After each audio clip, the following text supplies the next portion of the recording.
दिवाळी ही 3 पिढ्यांची, दिवाळी ही पूर्वीच्या काळची, मधल्या काळची आणि दिवाळी ही आजची, अशाच एका थीमला अनुसरून त्रिवेणी मराठी मंडळ यांनी आयोजित केलेला आहे दिवाळी इव्हेंट।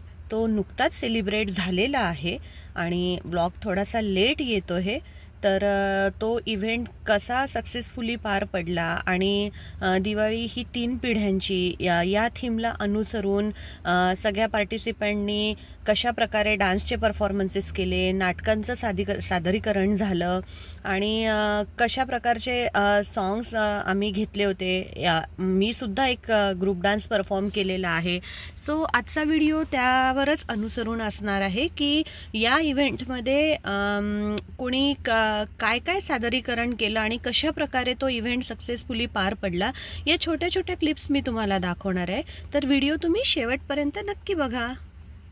एका स्कूलच्या ऑडिटोरियममध्ये हा इव्हेंट आयोजित केलेला होता, तर त्या स्कूलच्या एंट्रन्सला दिवाळीचं एक असं डेकोरेशन त्यांनी ठेवलेलं होतं।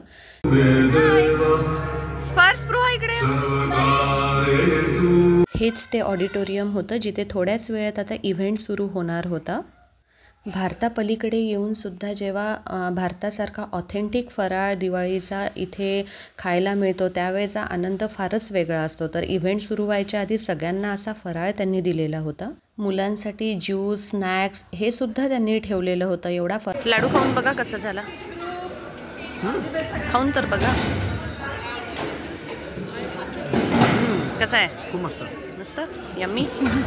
फराळ आटोपल्याबरोबर लगेचच कार्यक्रमाला सुरुवात झाली। आता पुढे दिसेलच तुम्हाला।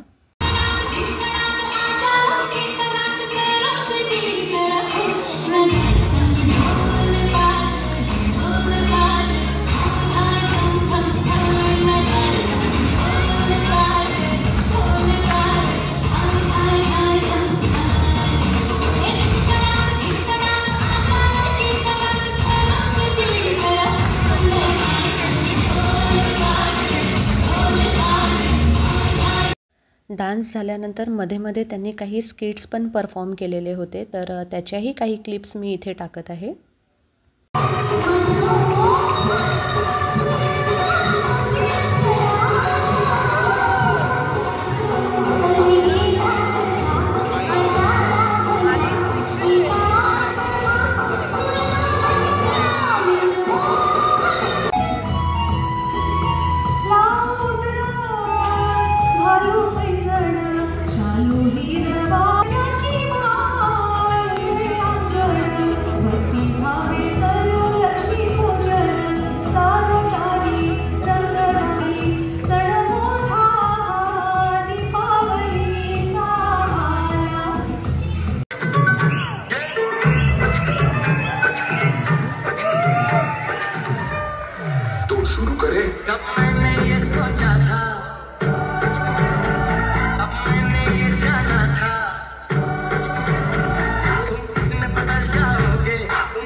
बहुतेक ना डिझनी आवडत असतात। फोटो लावला प्रोफाईलवर त्या मिकी माऊस सोबत।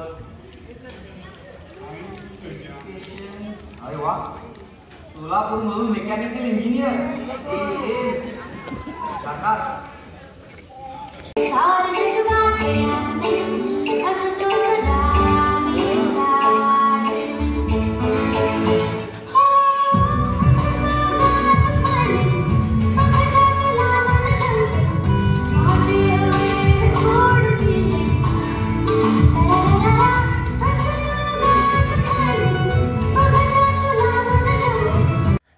पुढील परफॉर्मन्स हा आता आमच्या ग्रुपचा होता, म्हणजे ज्या ग्रुपमध्ये मी परफॉर्म करणार होते।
papi bichua, bichua, esto es papi bichua, bichua.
फसू दे तरी सुद्धा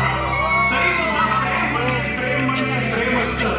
तुमचं आणि आमचं सगळं सेम असतं. मराठीतून इश्क म्हणून प्रेम करता येईल, उर्दूमध्ये इश्क म्हणून प्रेम करता येईल. व्याकरणात चुकला तरी प्रेम करता येतं आणि कॉन्व्हेंटमध्ये शिकला तरी प्रेम करता येईल. 16 वर्ष सरली की अंगात फुलं फुलू लागतात. जागेपणी स्वप्नांचे. अशा प्रकारे कार्यक्रम आटोपल्यानंतर सगळ्यांसाठी डिनर आयोजित केलेलं होतं आणि डिनरमध्ये भरपूर व्हेरायटी होती. खूप सुंदर असं जेवण आयोजित केलं होतं. स्पर्श, जेवण कसं आहे? यम्मी, काय आवडलं तुला सगळ्यात जास्त?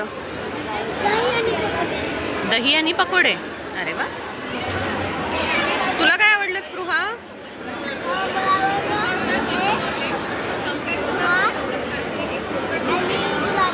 गुलाबजामुन.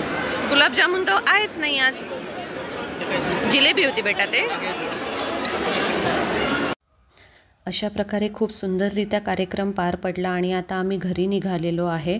आणि बरेच परफॉर्मन्सेस झाले, पण जेव्हा आपण स्वतः परफॉर्म करणार असतो तर आपलं परफॉर्मन्स झाल्याशिवाय आपण ऑडियन्समध्ये बसून सगळे परफॉर्मन्सेस नाही बघू शकत. त्यामुळे खूप कमी परफॉर्मन्सेस मला कॅप्चर करता आले आणि तेच मी तुम्हाला इथे दाखवण्याचा प्रयत्न केलेला आहे. कार्यक्रमानंतर 2 दिवसांनी माझ्या घरी जस्ट एक snacks and T party me arrange केली होती आमच्या डान्स ग्रुपमध्ये जेवढ्या आम्ही मैत्रिणी होतो त्यांच्यासाठी. आणि तिथे आम्ही जस्ट कोरिओग्राफरला इन्व्हाइट केलं होतं की तिने इतका छान आमच्यासाठी एवढे एफर्ट्स घेतले, सगळे डान्स आमच्याकडनं करवून घेतलं आणि भरपूर एफर्ट्स तिने आमच्या मागे लावले होते. सो आम्ही तिला एक थँक्यू म्हणून जस्ट एक पार्टी ऑर्गनाईज केलेली होती माझ्या घरी आणि तिला एक गिफ्ट कार्ड आम्ही दिलेलं आहे. फ्रेंड्ससाठी मी इथे छानपैकी बटाटे वडे, कॉफी, बिस्किट हे सगळं बनवलेलं होतं. सगळ्यांनी स्नॅक्स एन्जॉय केला आणि डान्स प्रॅक्टिससाठी जे आम्ही 1-1.5 तास रोज आम्ही भेटत होतो, तो टाईम स्पेंड करत होतो, तो कुठेतरी मिस होत होता या 2 दिवसामध्ये. आणि आजच्या या गेट टुगेदरमुळे परत आम्ही सगळ्या मैत्रिणी एकत्र आलो आणि कुठेतरी तो सहवास परत आम्ही तो फील केलेला आहे आणि इथून पुढेही आम्ही त्या गोष्टी सगळ्या मिस करणारच आहोत. इथे आम्ही कोरिओग्राफरला एक गिफ्ट कार्ड देऊन तिला थँक्यू म्हटलं आणि अशा प्रकारे आमचं गेट टुगेदर पार पडलं. सो कसा वाटला तुम्हाला हा इव्हेंट तर नक्की कळवा. काळ कितीही बदलत गेला तरी काही गोष्टी ह्या बदलता कामा नये. त्याचप्रमाणे कितीही पूर्वीचा काळ असू दे की कितीही आजचा काळ असू दे, दिवाळीमध्ये पणत्या या जळल्याच पाहिजे, घरं हे प्रकाशित झालेच पाहिजे. पूर्वी काही गोष्टी या फक्त दिवाळीतच मिळत होत्या. आता कदाचित वर्षभर मिळतही असेल, पण तो आनंद हा दिवाळीतच येतो. घरोघरी पणत्या या दिवाळीतच लागतात. आता वर्षभर फटाके उडवतही असतील लोक, पण लक्ष्मीपूजनाला उडवलेल्या फटाक्यांची रौनक काहीतरी वेगळीच असते. आपल्यापैकी अनेक लोकांनी पूर्वीची दिवाळी ही अनुभवलेली आहे. त्यामुळेच आपण कंपेअर करून म्हणतो दरवर्षी की यंदाच्या दिवाळीमध्ये तो उल्हास नाही जो मागच्या वर्षी होता किंवा पूर्वी होता. दिवसेंदिवस काळ बदलत चालला आहे, तसे सणवारसुद्धा सेलिब्रेट करण्याचे प्रकार बदलत चाललेले आहे. आत्तापर्यंत आपण ॲटलिस्ट एवढ्या तरी गोष्टी करतो, पण खरंच आता येणारी पुढची पिढी या लोकांनीसुद्धा सणवार काय आहे हे त्यांना ॲटलिस्ट कळायला पाहिजे. सेलिब्रेट करण्याची प्रथा त्यांची कदाचित वेगळी पण असू शकते, पण आपले संस्कृती काय आहे ही त्यांना कळली पाहिजे. त्यामुळेच जेवढं शक्य असेल तेवढं लहान मुलांसमोर आपली संस्कृती जपण्याचा प्रयत्न करा. आणि खरंच अशा प्रकारे त्रिवेणींनी इनिशिएट करून दिवाळी ही 3 पिढ्यांची जी थीम ठेवलेली होती या इव्हेंटची, ती खरंच खूप सुंदर रित्या पार पडलेली आहे. आणि